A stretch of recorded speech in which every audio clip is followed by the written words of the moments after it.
just when we thought the Celtics were the heavy favorite to come out of the East, the Philadelphia 76ers go into Game 6 and force a Game 7, 106-93. Tyrese Maxey, 30 points, 5 rebounds, 2 assists. Joel Embiid, look, chill night, 19, 10, and 8. Paul George, looking as vintage as ever, 23, 4, and 3. Fellas. This is how I've been kind of expecting Tyrese Maxey to look.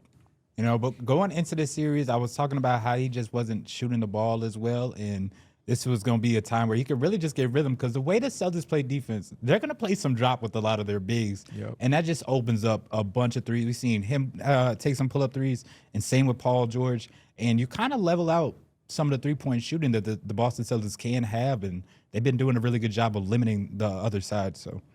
Yeah, I mean, the Celtics, if they're shooting this poorly, they notoriously don't win games because they leave up so many empty possessions. And the Sixers, on the flip side, a team that kind of maximizes all their possessions because they're going to take whatever they can get. They take a 2, they take a 3s. Paul George and Joel working in that mid-range area. Maxey, he had 3-level score doing a little bit of everything. So I think that the Celtics, as long as they're going to continue to shoot this poorly, man, it's going to be hard for them to come out with games because they don't have much variance to their offense. It's legitimately just drive, kick. And at some point, as we've seen, sometimes those shots just don't fall. So going into a Game 7, we hoping to get a bigger game from JT, Jaylen Brown. Well, JT may be questionable because he's dealing with a left calf strain. Yeah. So hopefully he could play. If he's not fully healthy, then at that point, then it might be a Sixers win. Yeah, I mean, I'm not going to lie. I'm rooting for the Sixers. I'm rooting for the underdog in this case, which is unfortunate because less than a month ago, we were all coming into the playoffs thinking that the Celtics were a heavy favorite and were loving the way that they was playing.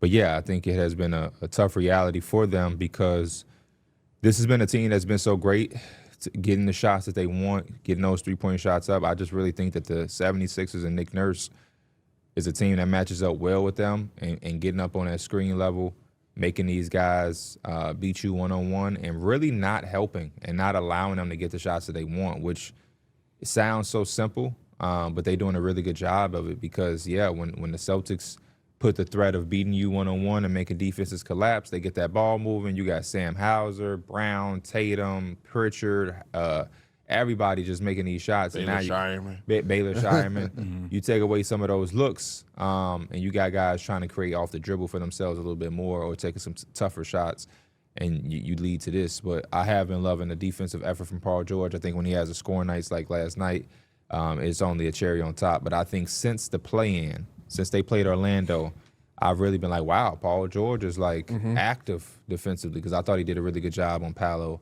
Yeah, and those guys in Orlando. A lot of those guys, especially JB, the way he can really dominate is just using his size. And Paul George is still one of them guys that's 6'9", got a really big frame. Handsy. Just knows He's so handsy how to play defense at a super high level. So it's been tough for. I mean, this is a guy that made all defensive teams at one point in his career, so he can always defend. Top 3 DPOY, don't forget it. Yeah, so Paul George is like that on the defense side of the ball. So if you add the luxury of having Joel back to where now he's not overtaxed offensively, now he can really put some more effort in on the defensive side of the ball. Hey, man, you're going to get the best version of him out there. Kelly Oubre has been amazing. Not even just the defense, but providing some spark on the offensive side, too. Especially in the games where JoJo was out. I think he has been a little bit of a blessing. I feel like, think about Kelly Oubre as just some type of, stopper. And, he's an energy guy, but he's doing a lot more than that, it feels like. You know what the best defense for Tyrese Maxey is? What? A prayer. The dude sees every coverage. It's like, I'm going to get the best look regardless. And you just got to hope that he misses. It's kind of great. You talk about the heavy drop coverage is definitely true, but sometimes they was bringing, when it's Nemikata, bringing him to the point, and it didn't matter. He was getting around that corner. He was doing everything. Well, you just have to hope he misses. At one point, they were talking about Vucevic trying to come up on those screens, and they were like, man. Vucevic is literally coming up on his heels because he just – there's no way he could have a head start and Tyrese Maxey is still beating him to the basket. Yeah, Vooch we already know his defensive woes. We've seen it a lot in Chicago. So it is so crazy that this is why we do 5 to 6 podcasts a week where you watch the team so much and you figure out what the holes in their team is. We just this team is really good. We like Nemikata. He's one of the most improved players.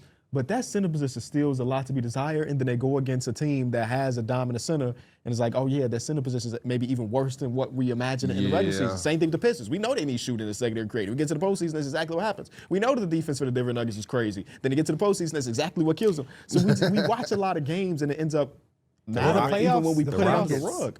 The Rock, everything. The playoff exposes all, man. It does. And you can try to sweep some of the stuff under the rug. Sometimes it's too glaring. That's because a good coaching staff is going to sit down and do their homework, and they're going to have an ability to sit down and legitimately game plan for you. Can I make a prediction for Game 7? Yeah. Of course. You want to say something about Peyton Pritchard? I think Jordan Walsh is going to play like 28 to 30 minutes. Okay. Sam Hauser's not providing the luxury that he normally does. And Jordan Walsh is the one guy on that roster that gives Tyrese Maxey some type of, anguish. 6'6", almost a 7-foot wingspan. In the regular season, he did a really good job against him. That would be my prediction. Is that I don't know if he's gonna start because I think that might be a little. You know what he hurts. Play a lot. You know what he hurts. Offense, can't shoot. It's not a shooter. Yeah. And not a shooter. Yeah, that's gonna be tough. But in that whole fourth quarter, he let his whole bench unit rock out. Mm-hmm. So that to me was a sign that he was looking for someone that he can trust going into Game 7, potentially to put in the game and hopefully provide some sort of spark for that home crowd out in Boston. So maybe he saw something. I want to see a guy like Quentin Grimes step up and make some shots in Game 7. Will be good. Really disappointing series as a whole for Jaylen Brown so far. Yeah. I mean, he was an All-NBA first-team caliber player all season long. They gonna blame Tatum if they lose. They can't. No way. He shouldn't have came back. I see what you mean. Yeah, but if there's anybody to blame, I mean, He got into his rhythm. you gotta give your flowers to Paul George too. 100%. Hey, shout out to Mr. Perf. I thought VJ's defense on Peyton Pritchard this game was amazing too. He's got an energy about them right now. Yeah. Yeah, they do. I think they're convinced that they can beat them. Especially now that Embiid is back. They are convinced that they can beat this team. They beat him without Embiid. Mm-hmm. They beat him twice now with Embiid. They beat him at home. They beat him on the road. They beat him twice on the road. So they know for a fact that they can win there in Boston. They're taking away. We looked at Boston as a team that, every series they'll have a game because they shoot so. No, Philly is feeling like they are doing that because of the defense. Mm-hmm. So I believe they are fully bought into believing that they can win this Game 7. JoJo, man, I'm looking for a big statement game. That's what I need, man. A lot of people talk about your playoff woes, your playoff numbers and stuff. Like, go out there and put Vooch through the basket, stay off the man. ground. He was in the ground in this game, holding on his knee, had me worried for a second. Man, he did. Go out there and put Vooch through the basket. Put Cater through the. Let them know why you was the MVP. Why you one of the most skilled bigs of all time. What happened last time they saw each other in Game 7? Jason Tatum. Jason Tatum at 50. Yeah. Oh, yeah. I don't know if that's gonna happen again, but that's just It's a possibility. I hope he plays. JoJo, get them boys 50. This is the best 7 and 8 seeds we've seen at one time, I guess. Both of them are one game away from eliminating the top 2 seeds in the conference. More than that. Or maybe those top 2 seeds were worse than what. I don't know exactly where. I think it's mostly like unorthodox lower seeds. Magic not to be that healthy, and also Philly just to have a super crazy weird year. Yeah. I remember I had asked y'all before the Sixers a sleeping giant that could really come out and make some noise. And I said no. I said no as well. Yeah.